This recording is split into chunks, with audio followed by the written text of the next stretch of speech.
Hello, I see somebody. Well, I'm waiting for your hello just to be sure that you are on the tour. We're 1 minute away.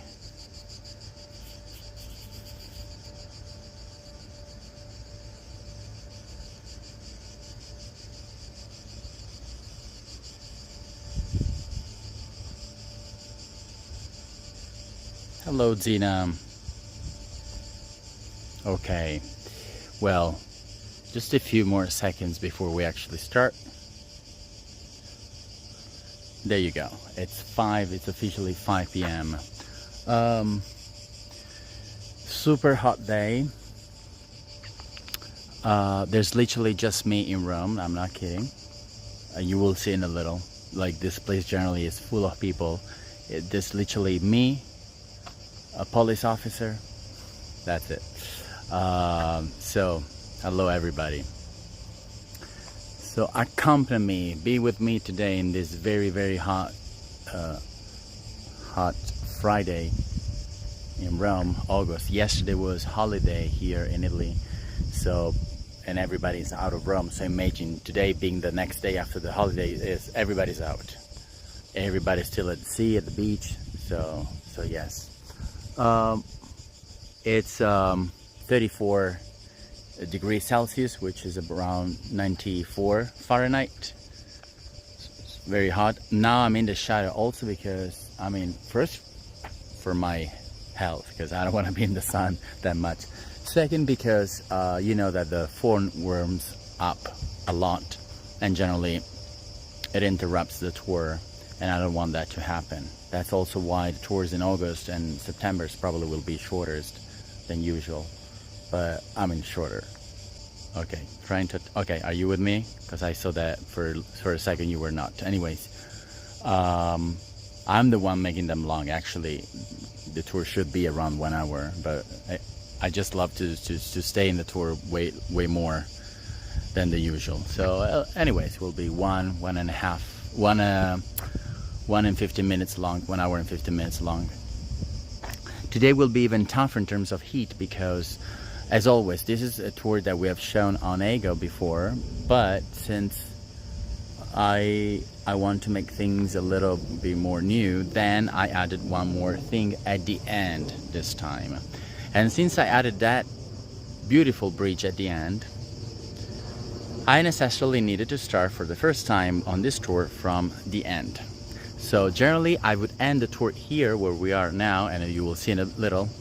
Now we're ending the tour on the bridge, which never happened before. To go to the bridge we need to leave this area, and I need to walk 0.6 miles. So that will be around 10 minutes together in the sun, so bear with me, and also make sure to, I don't know, send me water even virtually. And but this means that we will see one of the most beautiful things of this tour at the beginning, which is amazing, especially now. And let me tell you, I've never seen it this way because it's empty. So it has a kind of like a mysterious touch to it. Also, Sunday, it's the second part of the Ianiculum Hill, even more beautiful than the first, as I promised. But it may rain, so I need probably to reschedule that. For now, I will leave it because, you know, Rome is always like changing its temperature, so probably we'll be able to still, you know, do the tour. Wednesday, it's me cooking alone. I still need to think about what. I'm a little undecided because I have a few recipes that I want to do, so we'll see what to do. And also we were supposed to go to the seaside to see one of the most beautiful places here in the region, but it's a long way and it's a lot of expenses, a lot of time. It's just 2 hours and a half to go and 2 hours and a half to come back. So unless a lot of people want me to go, then probably I will skip it and do something else instead. So I need to decide on that. You know, tours need your support. So if they're not that supporter, then that would be a lot of commitment from my side. Let's just say that way. You got what I mean. Especially because Villa Sciarra, which is beautiful, and we saw it last week. It was such a beautiful tour, and when it was not that supported, so it's kind of a risk to go all the way 3 hours from Rome, and then maybe the tour is bad. I mean, for you, maybe it's not well supported. So, anyways, I think I've said enough things. Then we have 10 minutes to walk together, so I will tell you more about it. Let me just remind you that these tours are free as always. It's not mandatory to support, but it's more than welcome and more than appreciated if you support it. Now I see 3 people that just came here, probably tourists. This could be like a second part of the forums, because this is a forum as well. So it's the Italic forum, the forum that Mussolini wanted. So this could totally be considered that way. It's beautiful. It's just beautiful. I can't wait to show you.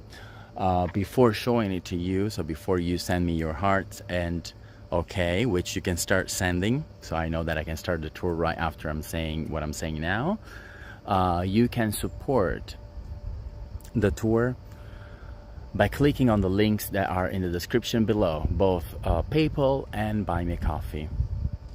And the links are also in the description of the channel. So, or if you have any doubt on how supporting us or supporting me, you can message me on Facebook, and I'll help you out with that. Okay. So I know that generally this tour is not very well supported. It happened before, but I still like to do tours anyway. So I mean, I thought it was beautiful, because it was a long time not showing it. So I said, it's okay, I will just show it anyways. But this time I added this little touch to make things even more complicated. So I will have to walk all this, I mean, more than a half mile to go to this bridge, which actually I will tell you after a little thing about it. Anyways, are you ready? Because I am. If you're ready, let me know. If you're ready, let me know.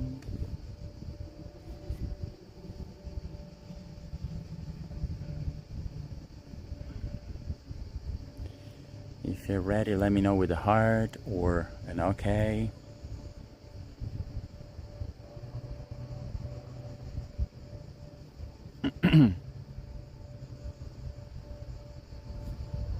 Nobody's ready.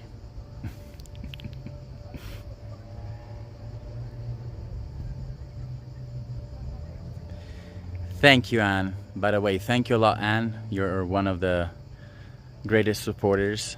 So thank you so much for supporting. Hello, Satyam. I appreciate your ongoing supporting. I really appreciate that. Thank you so much.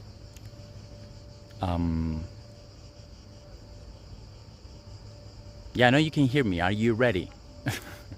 Are you ready to start the tour? I won't start the tour without your okay or your heart. Ready, you're ready. Okay, Anne is ready, so we can go. If Anne is ready, we can go. Look at this beauty we have in front. Super beautiful. So the whole complex was built. Actually, there were many years on building this. Do you want to go all around? Maybe we can go all around and see some stuff.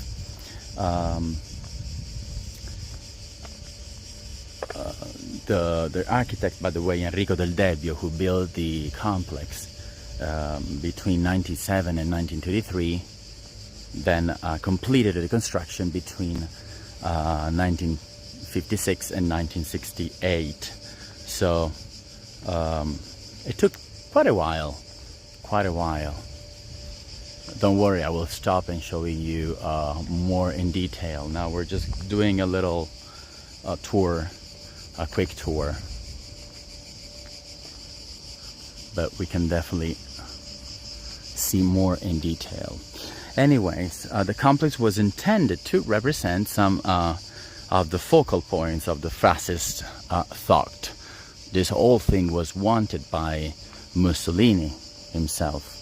So And this focal points were the attention to the education of the body and the importance of sport. It looks brand new, but it's just in good condition. It's not brand new at all. Look how beautiful. This is marvelous, and I will give you a 30-60 degrees view of it. So the first building to be inaugurated in this complex, so I'm not just talking about the stadium now that you're seeing, but about the whole complex, because this includes a lot of stadiums and fields and courts. So, and they were inaugurated in the 1932, sorry, and they were the Academy of Physical Education, also called the H building, which, by the way, it's on the back, and I will show you after. And the giant obelisk, which we'll see after that, the obelisk of Mussolini, and the Cyprus Stadium since 1960, known as the Olympic Stadium, which you may see on the left a little, not much, but just a little. And then the Marbles Stadium. This is the Marbles Stadium, marbles, just like the material, marbles. The Marble Stadium.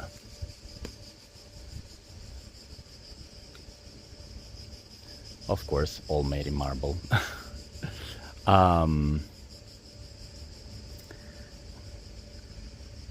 So this one in particular, unsurpassed today for its refined beauty, as also Anne recognized from the condition that you're seeing. It contains 64 Greek statues sculpted by young artists from all regions of Italy. The statues in the stadium were donated indeed by 60 Italian provinces. The province of Rome donated Hercules, powerful and fighter. Naples donated the athlete who manages the swimmer. And the gymnast was donated by the province of Lecce. Lecce is in the region of Apulia, the heel of Italy. And the boxer who wraps his hand is a gift from Mantua, Lombardy. Mantua, the city, famous city in the north. And the famous discus thrower from Frosinone, which is close to Rome, and so on. There are many more. We'll see them after, at the end.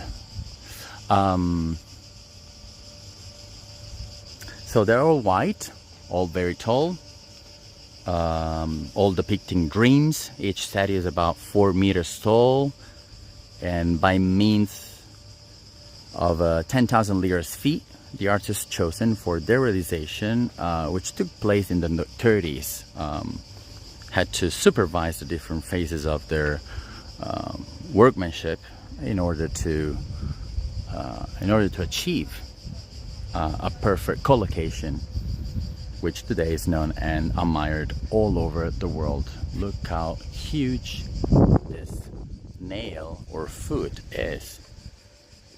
It's just huge.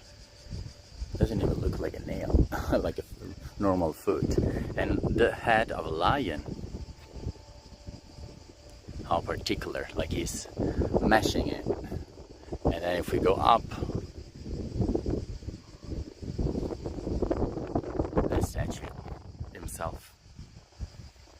So from September 12, 2013, next to its original name, there is dedication to Pietro Mennea, which we can see today because it's under restoration.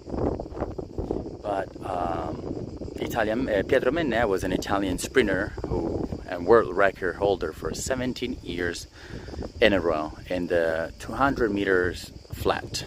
Its capacity is approximately 5,286, so quite big. The perimeter steps in white Carrara marble, one of the finest marbles in the world, were obtained by raising the ground of 5.5 meters. Now I want to show you that every statue, this was a huge, always amazing me how they transport. Yeah, like see at the base they all have a city name. This is Siracusa, a city in Sicily. As I said, they were all sculpted by artists coming from all over Italy. So, but I want to show you the main ones. This is the field. I mean, we don't need to go to the field, you know how fields work, but this is the view. And there on the left you see the top of the stadium, the Olympic Stadium of Rome. I'll show you more when we leave this area.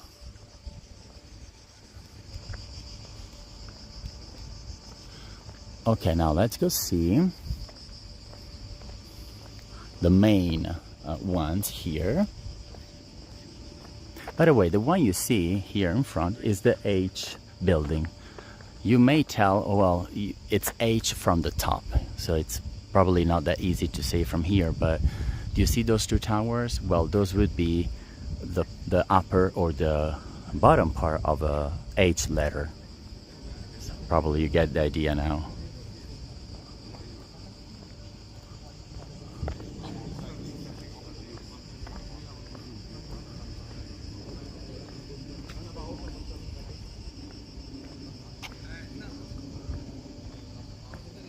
Those are the 5 rings of the Olympics.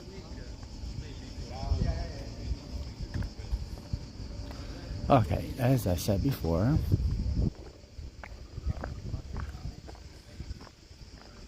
this one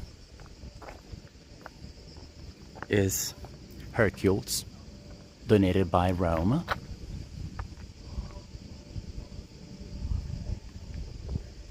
And you see the writing Roma on the base. And then I told you about Naples, who donated the swimmer, this one.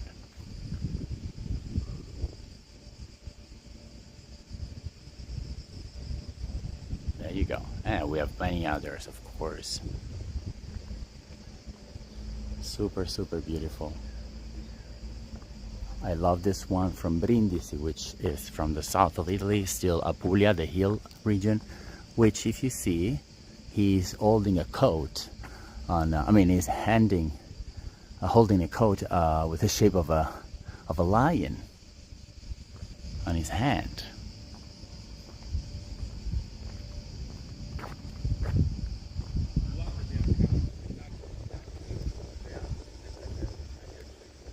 So beautiful. This stadium is literally, it couldn't be better to stay here in Rome because the statues make it even more classical, just like Italy. So of course, everything white, neat, kind of classical in a way, and just like the dictator wanted.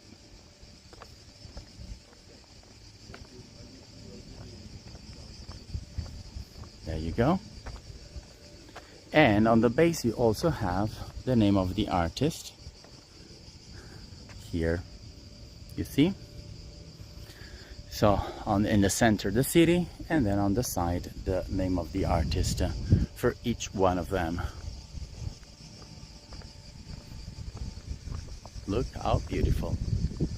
This one is the footballer. I'll show you. Coming from the city of Bari, again the region of Apulia, with the ball there.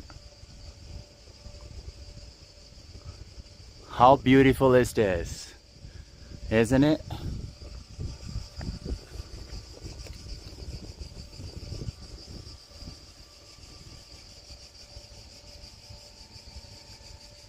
They're just birds on the field. And now we will approach.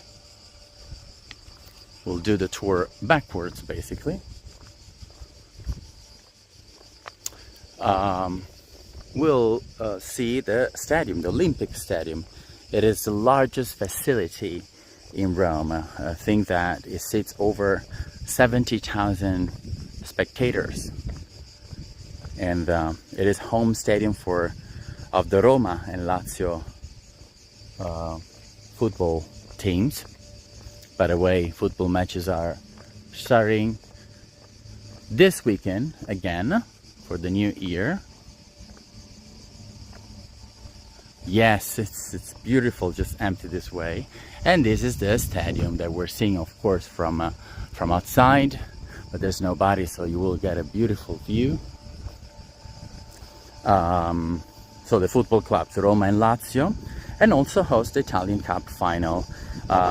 In the first stages of its construction, it was called the Cyprus Stadium, as I mentioned before, but now it changed to Olympic Stadium.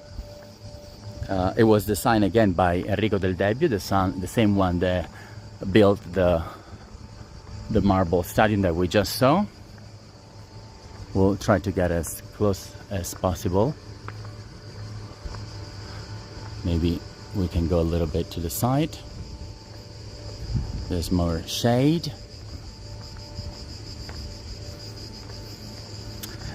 And it was later resumed in 1937 by another one, Luigi Moretti, and used as a backdrop for the games of the fascist period. See, we're getting really close. We've never shown this part of the stadium, actually. It's the first time.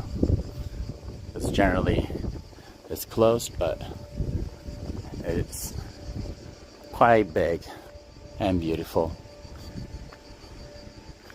Well, of course, we won't stay much, just like to give you an idea, but since we're here, I mean, you're seeing the most famous stadium in Italy. So I think it's worth it, because here also many things happen. Just think that, of course, being the most important one in Italy, you may guess by yourself. Anyways, I was saying that then it was abandoned during the war and used as a car park. Can you think about it? By the troops, by the Allied troops in 1949. And it was decided by the CONI, but the CONI is the association for the sport here in Italy. So the owner, to be completed by Annibale Vitellozzi. So at the time was known again as the Stadium of the 100,000 because of the capacity that was around 100,000 seats. And later renamed Olympic Stadium, as I said before, after the awarding of the assignment to Rome for the games of the 17th Olympic Games in 1960. That's the only time that Rome hosted the Olympic Games. Talking about Olympic Games, which we just saw in Paris, so we're pretty on the topic, on the right topic here. I think that also we had to host the Olympics this year instead of Paris, but then we dropped our bid, and Paris won the bid. So since the inauguration, which was in 1953, he hosted soccer, athletics, and rugby competitions, as well as non-sporting events such as the concerts and stage performances by Beyoncé and Jay-Z, Depeche Mode, George Michael, I'm sure you know some of this, Madonna, also by Italian artists like Claudio Baglioni, which probably is now famous for the audience here on the tour, but I think that Claudio Baglioni in 1998 still holds the record. This Italian singer for attendance at the Olympic Stadium with a total of over 100,000 people attending. Oh, there's a guy there that is probably. Oh no, he's working. I thought it was like an athlete. Look how beautiful though. And then on the occasion of the World Cup, because Italy hosted the World Cup in 1990, the stadium underwent an almost complete renovation, of course, for the World Cup, and becoming the second largest stadium in the world. In the world. Of course, at that time, now I'm not sure, still the second. Anyways, the main characteristic, the main feature of the stadium, I would say, was the low elevation from the ground. In spite of its significant capacity, just as the stadiums were planned by the architect Enrico Del Debbio in his project for the master plan of the Italic Forum. So the result was obtained thanks to the partial under elevation of playing field, also taking advantage of the natural shape of the ground around it. So pretty easy that way. Anyway, cypress, of course, for the cypress trees. That's why the first name. And now if we turn, the globe fountain or sphere fountain plus the mosaic, as you can see. So the fountain, this one that we're seeing in front, was realized in 1935. And by the way, there on the right you may see the tennis field. So it's a huge sporting complex, beautiful. So this one during, again, the fascist regime by the architect Mario Paniconi and Giulio Pediconi, and inspired by the architecture of Imperial Rome as well. We'll show you from farther.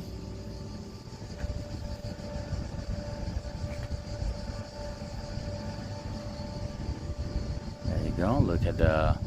It's not working right now, but when it works, it's just so beautiful. But I can tell they renovated it, so I'm really glad, because it was a really decay. So now it's completely white, and I'm glad about it.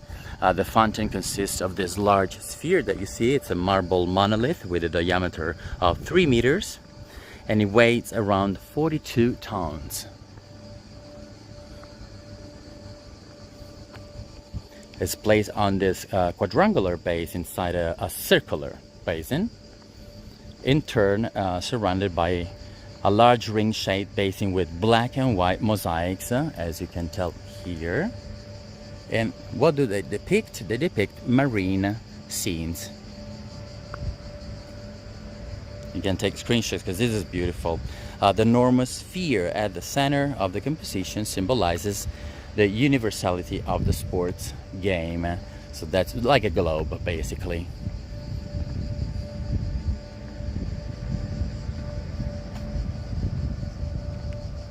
A more modern side of Rome, but still of an era fascist, which is super historical. If you think that behind that we had the dictator Mussolini, which I decided to talk about him in with curious stuff and connected to this site and to the obelisk that we'll see. But I don't want to talk much about politics because it's not my field, and I don't want to get involved into that. So, but we'll still talk about Mussolini. So now, the Italic Forum Avenue, or also called Empire Avenue, which along the side lanes of this avenue that we're about to see until the fountain, which is here on my back, which we just saw, are the mosaics depicting athletes, competitive images, naturalistic views, mythological figures, and symbols sacred to the history of Rome and fascist life, you see. So all athletes here, for example. Also, this was completely renovated. I'm so glad, let me tell you. It was totally in decay, and so I'm really, really glad. Okay, you read here, Duce. D, you see a V, but actually we read that from Latin, we read it as a U. So D-U-C-E. And Duce means dictator in Italian.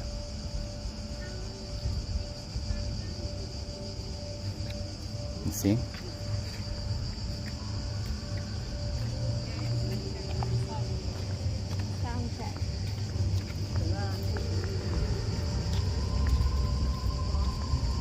You can hear some music? Do you hear music? From the stadium? Do you hear it? They're making, they're doing some rehearsal probably, because again the football matches are about to start again. And now the Empire Square. So you will see this old avenue which we talked about, with the mosaics of many scenes.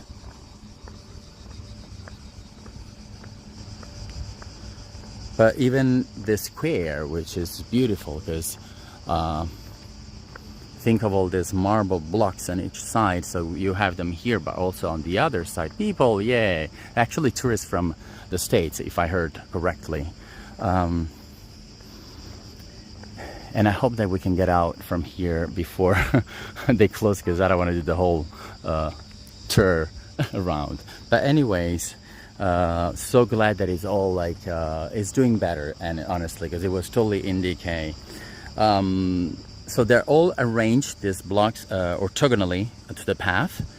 They adorn the Empire Square. This is a square which recall the main stages of fascism, and I can tell you why, because I will show you. So from the foundation of the combat beams, 1919, to the foundation of the Empire, 1936. So you see, for example, here, I'll just show you one as an example. So it gives you the date, and then it tells you what happened on that date. So the end of the fascist regime, 25 July 1945. And then, of course, we have many more, like this one, 9th of May,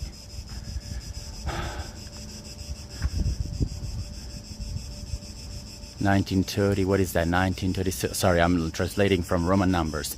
1936, proclamation of the empire. Okay. And so on. So all these blocks, they all have these inscriptions on them, recalling the famous dates, as I said before, from the foundation of the combat beams to the foundation of the empire. So at the center, you see this, the center of this avenue, you see this marble platform, which is 88 meters long, raised by 3 little steps here. And it was intended to welcome the authorities during the event. So they would enter from there, and then they would walk all the way to the stadium. And you look at it right now. Let me tell you, if you've been on this tour on Ego before, you may remember that it was totally in decay. Now it's actually in a very, very, very good shape. I'm really glad, and super clean, super neat. So glad that the new mayor of Rome is doing a lot of work for us, so really happy. Okay, now let's cross fingers this is open, because I see everything is closed. Oh, thank God, thank God. So let's get out, let's get out, let's get out, let's get out. No, that was let's get loud. Let's get out and see probably the symbol of Mussolini here, the obelisk. I'm melting, by the way, just let me tell you.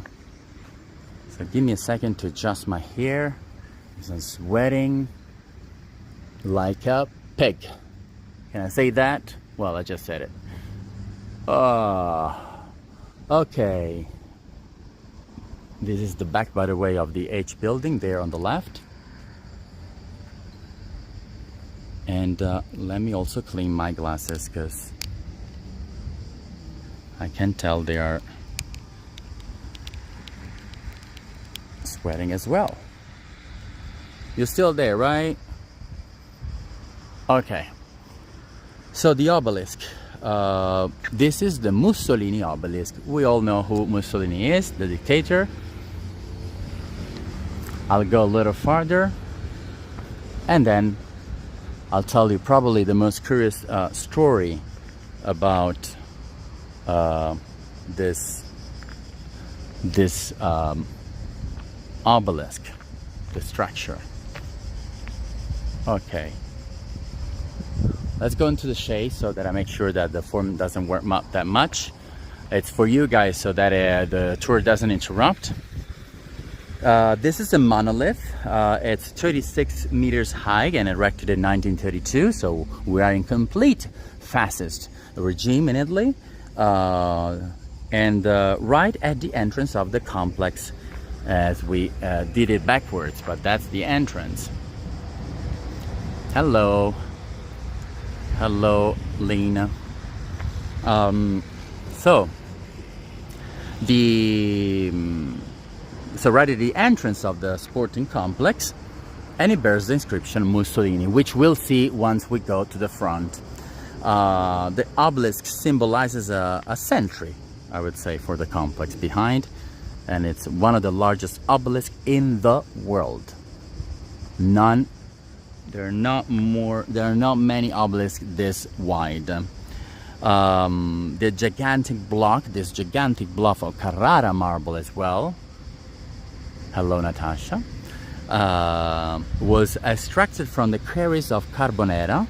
Cage, think about it, because some of you were talking about how they could transport. Well, listen to this. I mean, the cage with a network of steel cables and placed on a special train, then pulled by 100 oxen on a huge vessel, which carried the block up to the Tiber River, the famous river of Rome, and finally landed on here in March 1932. So think, what a trip. The architect Costantino Costantini, super funny name, because it's like the last name is basically similar to the name, Costantino Costantini. And he threw a large platform of reinforced concrete and placed 16 blocks of marble to compose the part of the pedestal, which now we're getting close to it.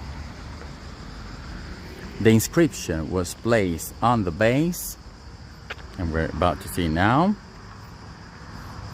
And before raising it, the name Mussolini was engraved.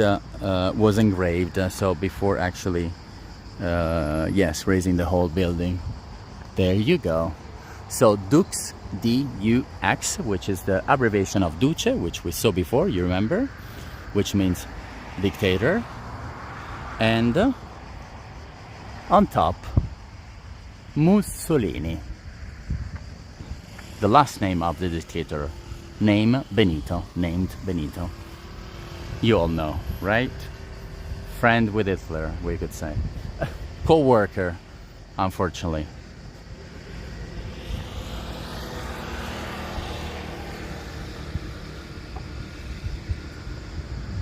Unfortunately, it's well, we saw it from with the sun and without the sun. Of course, this is the shaded part, but still, I should drink because my mouth is drying. Anyways, the inscription was placed, yeah, as I said before. Before raising, as I said before, I mean, I just said that, and then in the foundation they also place some gold coins. This story is just super curious.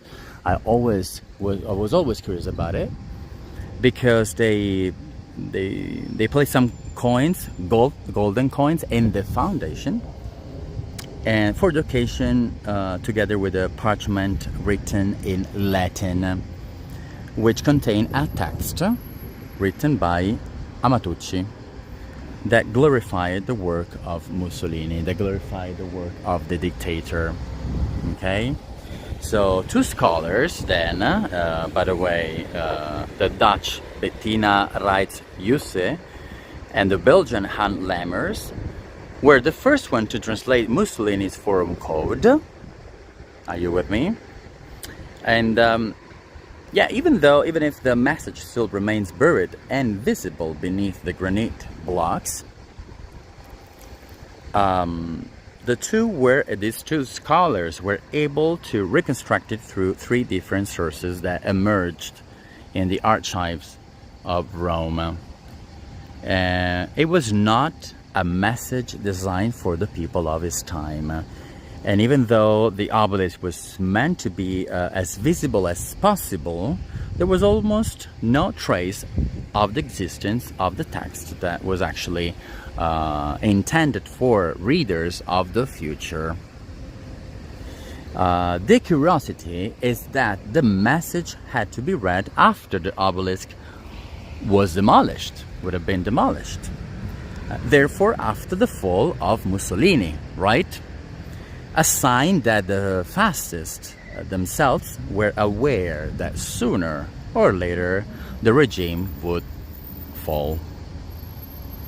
So when the war was over, a group of partisans wanted to take down the Colossus by placing explosives at its base.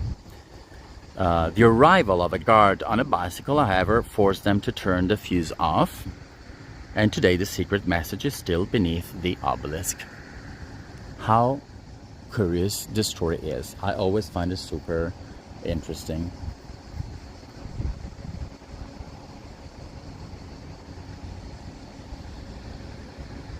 And by the way, a message glorifying what Mussolini did when he was the commander of this country. It's clearly a message that he basically wrote for himself. But since he knew basically that he was going to die at some point, and the regime was about to fall, then he wanted to be remembered in the future as a great commander. And so he said, well, you know, I'm gonna die anyways, the regime is gonna fall, let's write something good about me. And but I mean, it's not like you can erase history in a way. And I want to be honest, I want to be super objective on this. Mussolini did a lot of stuff for Italy and for Rome, especially for Rome. He did amazing stuff for this city. This whole complex was wanted by him. Also the cinematography place, where all the most famous films were made, Italian films that you all know. That place was wanted by Mussolini himself. Just like the one of De Sica, Fellini, you know. So it's not like we need to thank him, because of course he did the work.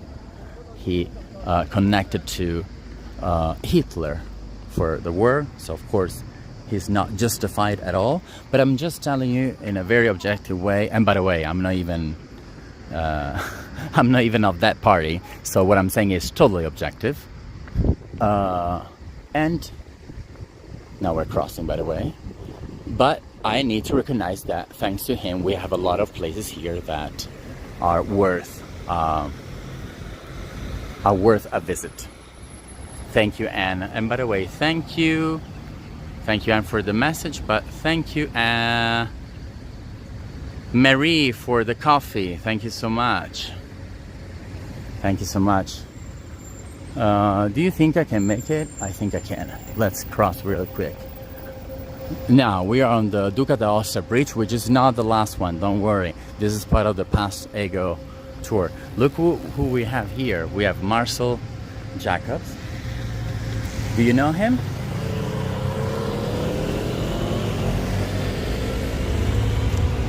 He's the one that won the gold medal in Tokyo, and this year he wanted to replicate, but he just couldn't. So yes, the Duca D'Aosta Bridge is the bridge right in front of the complex that we just saw. The project of the Mussolini's for Italic Forum also included this bridge in 1927. A bridge over the Tiber. And a bridge that, I mean, would scenographically connect the Flaminio district, which is on the other side of the bridge, to, and you see the white streak here, with the famous sports complex that we just saw, and with the current Olympic Stadium. So the bridge was completed in 1939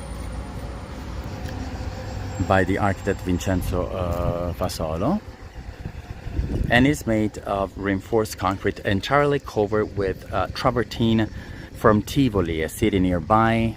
We saw Tivoli, you may remember.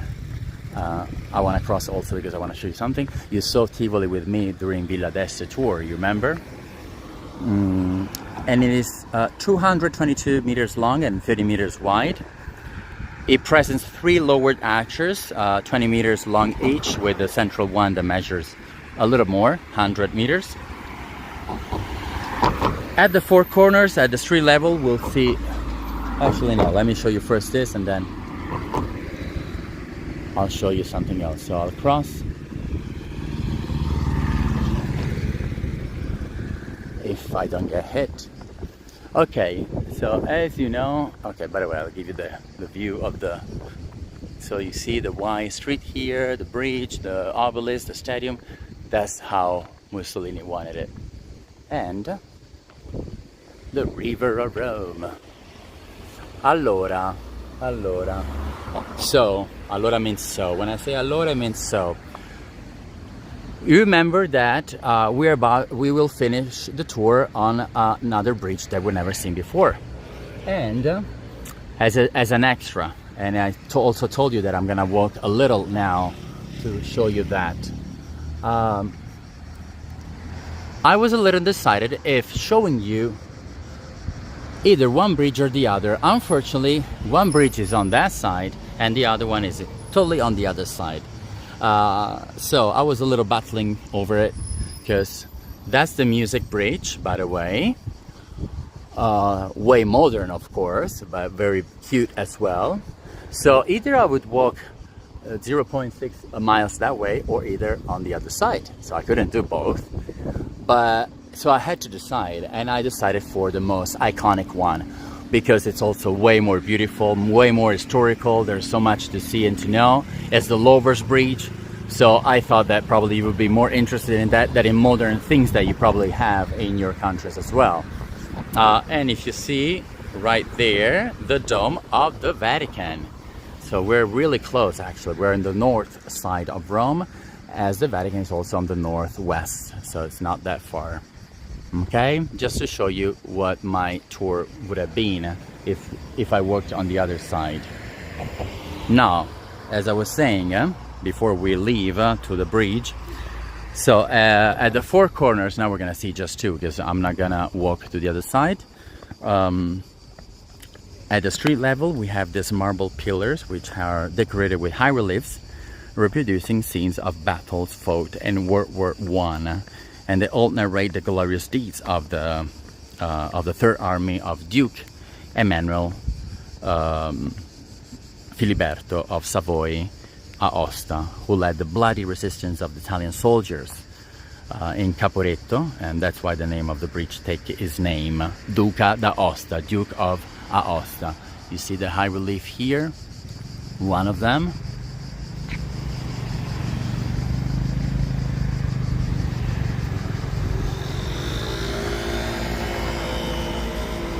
And also on this side,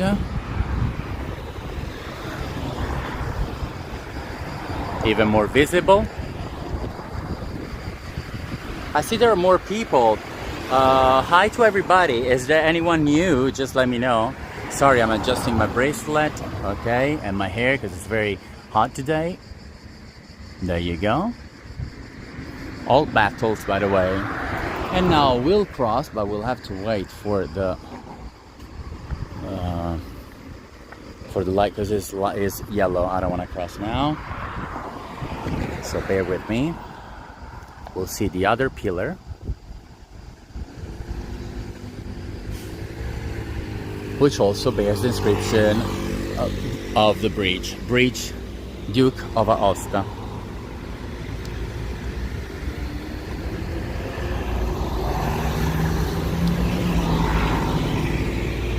And I can't wait to show you the last bridge, which is so beautiful. So in a way, we also saw the other one. See, I wasn't decided between the two, but Yeah.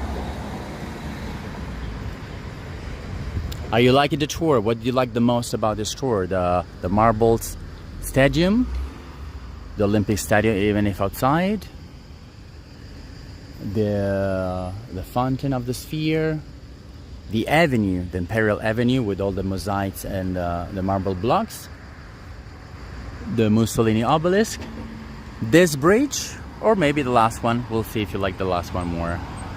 Ciao Diana. A little late. It's fine. Florida. I wish I was there with you. Maybe some beach or pool. And I'm in the hot city of Rome. Hot in both ways, let's say. Hot because Rome is sexy. Statues, yes, definitely. I agree with you, Tina, but probably you will also like the last bridge, because that's a gem. By the way, make sure to support also by spreading the word with your family and friends. It's very important. More friend requests on Facebook. Subscribe to the channel, to YouTube. Really important to do that as well. Ponte Duca D'Aosta Bridge, Duca of Aosta, and more battle scenes. Tutti eroi, o il Piave, o tutti accoppati. Beautiful one. Oh, I love this writing.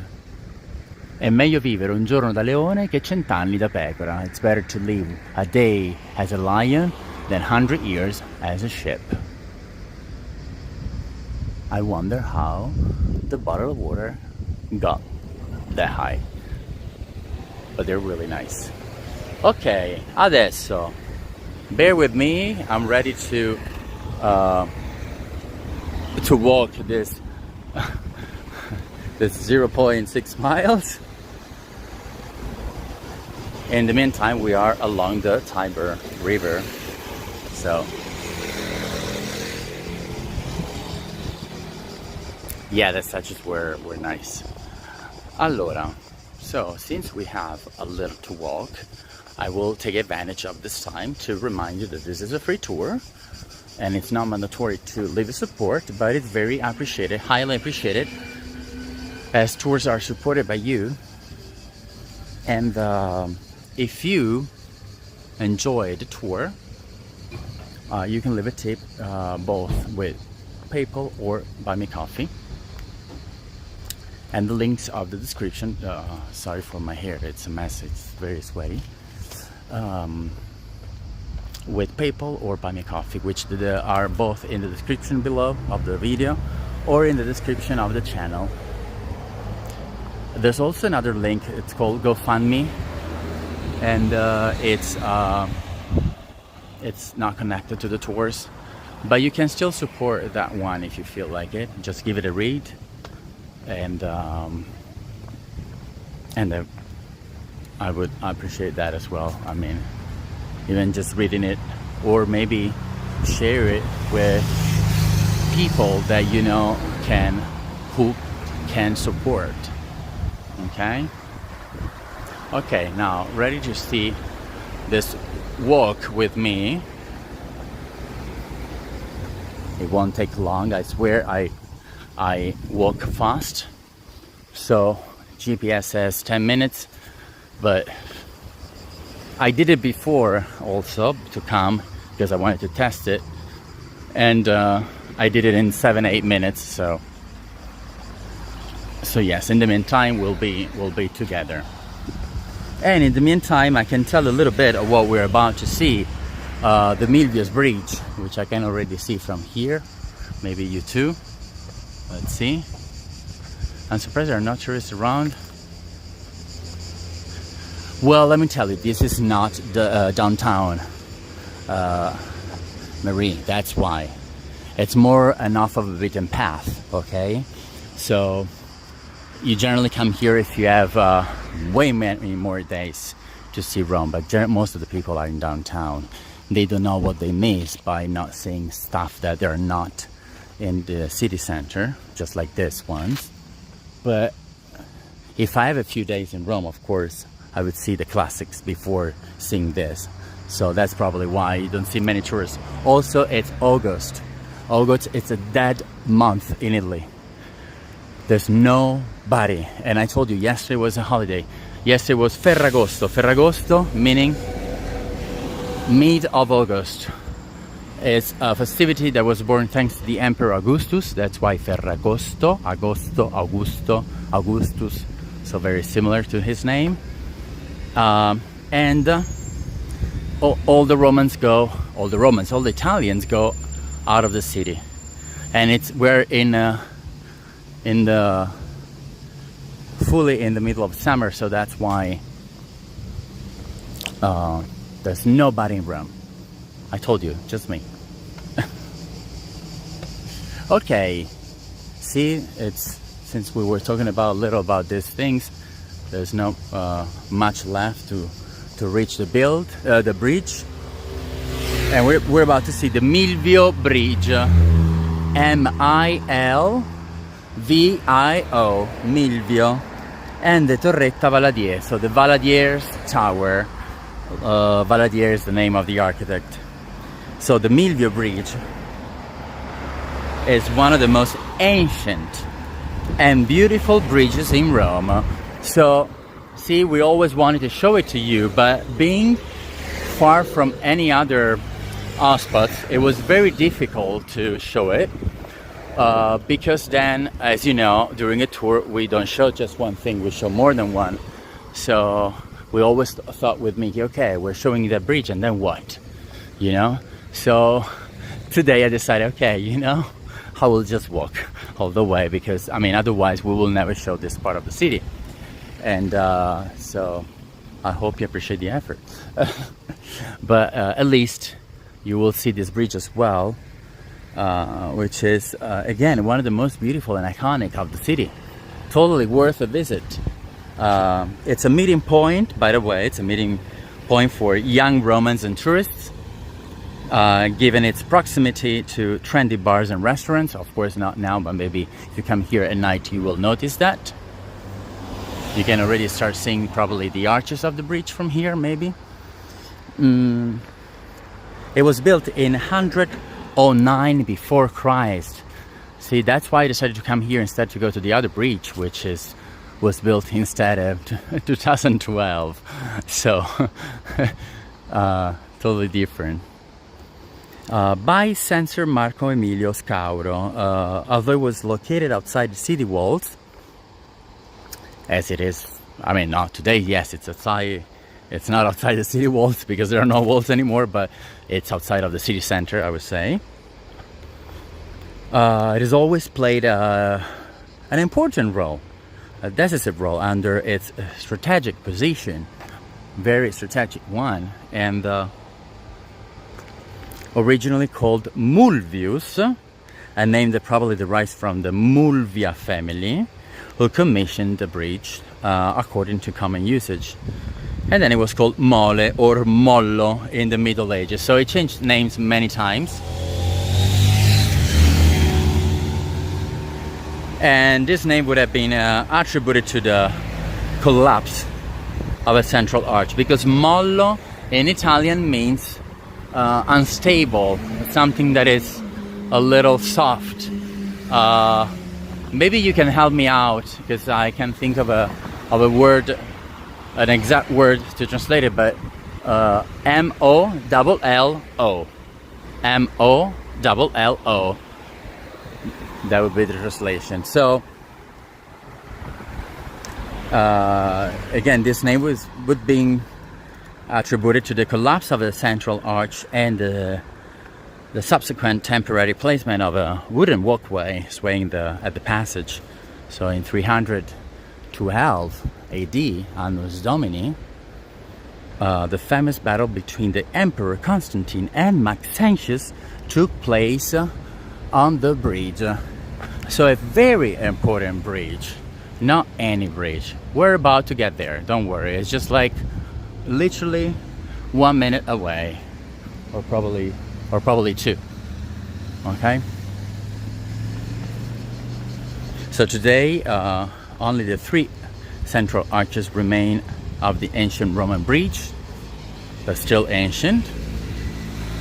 And in 1805, Pope Pius the Seventh commissioned new restoration works to the great architect Giuseppe Valadier, which is also the one that took care of Villa Borghese Gardens.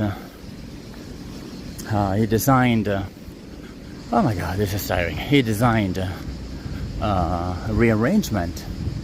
There you see, you can already take a glimpse at it. So again, he designed the rearrangement, replacing the drawbridges and building a fortified gate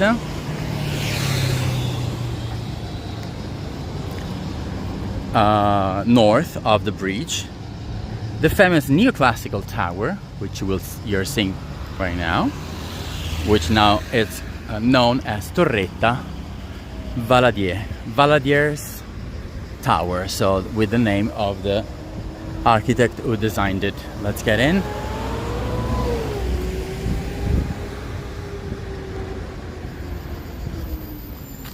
We have a statue of Jesus right there.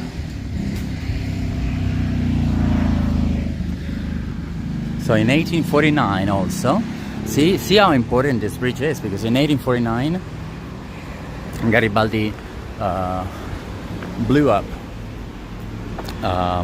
the bridge to slow down the French troops, but a year later Pope Pius IX had it restored. So this bridge actually had many restorations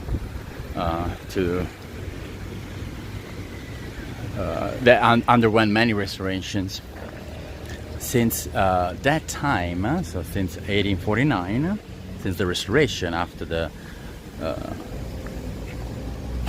Garibaldi blew the bridge to blow down the French troops, the bridge has undergone several alterations until it assumed its current function as a pedestrian crossing. Look how beautiful.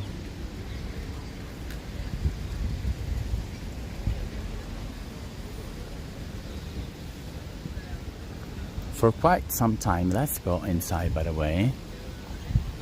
You see, Pius the Seventh. That's inscription on the tower. This is the tower that I was telling you about.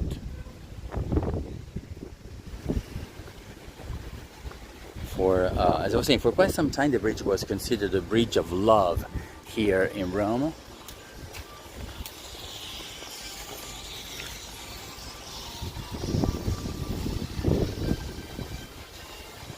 You see, here's what I told you before about Garibaldi, 1849.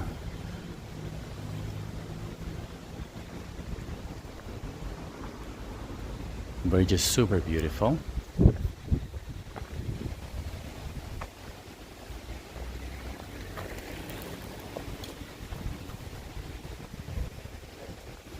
So again, it was considered the bridge of love here in Rome for many years. Actually, many people think that the French one is older, but no. This bridge with the lockers, with the padlocks, is actually older compared to the French one. Really glad that they're restoring the whole bridge. You see, this is all white, but it had graffiti before. We're looking, by the way, at the other bridge there, which is also very beautiful, but I mean, I would have to walk another half mile. I don't think I have the strength, but and plus I wanted to end the tour here because it's just so beautiful. So I was saying it was considered for many years the bridge of love. In fact, there was a custom for young lovers to put a padlock on the bridge central lamppost. So this one, you see right there, and later extended to all the others lampposts, and throw the keys of the padlock into the Tiber, a custom derived from the movie Ho voglia di te. Ho voglia di te translates in English as I want you, if you want to take a look at the film. where the protagonists have fixed a padlock as a sign of their union and love. Also, this bridge is famous for another movie, 3 metri sopra il cielo, which became very popular in Europe, maybe not in the States or other continents, but yes, in Europe. 3 meters over the sky. That's the translation of the other movie. So many movies here as well. And in July 2007, following the breakage of the lamppost due to the excessive weight given by the huge amount of padlocks, the municipality of Rome installed pillars near each lamppost on which special chains were hooked, to which the padlocks were attached, so that the people could attach the padlocks on these pillars instead. But the padlocks were permanently removed from the bridge in September 2012, and the tradition has been broken since then. So it's been 12 years now, almost, that the bridge is not the Bridge of Love anymore. 2 statues at the end of the bridge and 2 at the beginning. But apart from this, also, the view here is magnificent. How beautiful.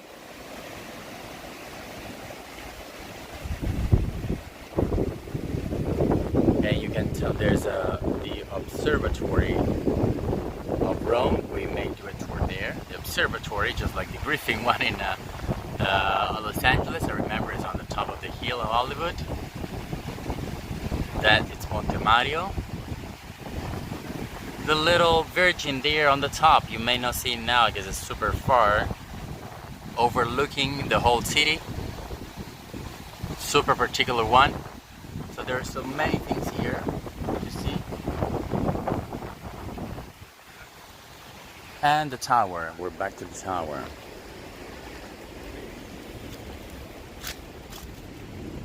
Super nice evening. So the river is way upset and more agitated on the other side, but definitely more calm on this one.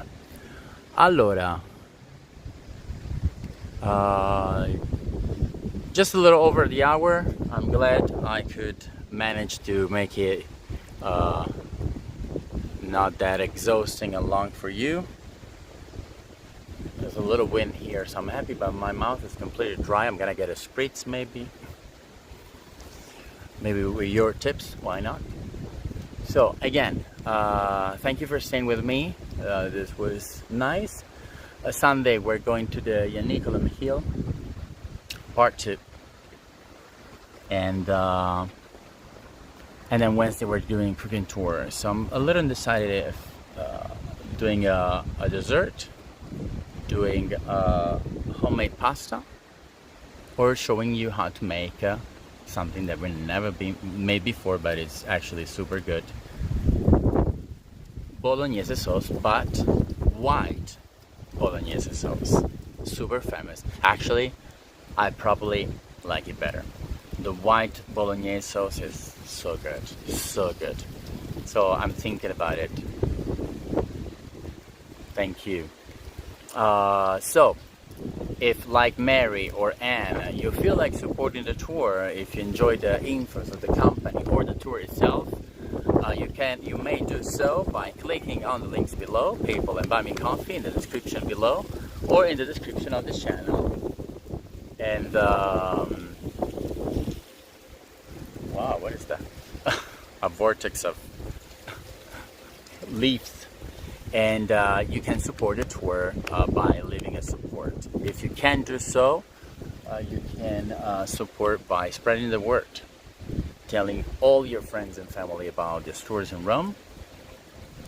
And allora, double L, allora, it's double L, but thank you so much for trying to speak Italian. I love it. Prego, you're welcome. Prego, prego. And that's all. That's all, folks. That's all, folks. So see you probably on Sunday. If for some reason it will be rainy, I will tell you on Facebook and we'll have to postpone the tour. Okay? So thank you so much. I will leave you with the view of the Bridge. Look how beautiful. Bye bye everybody.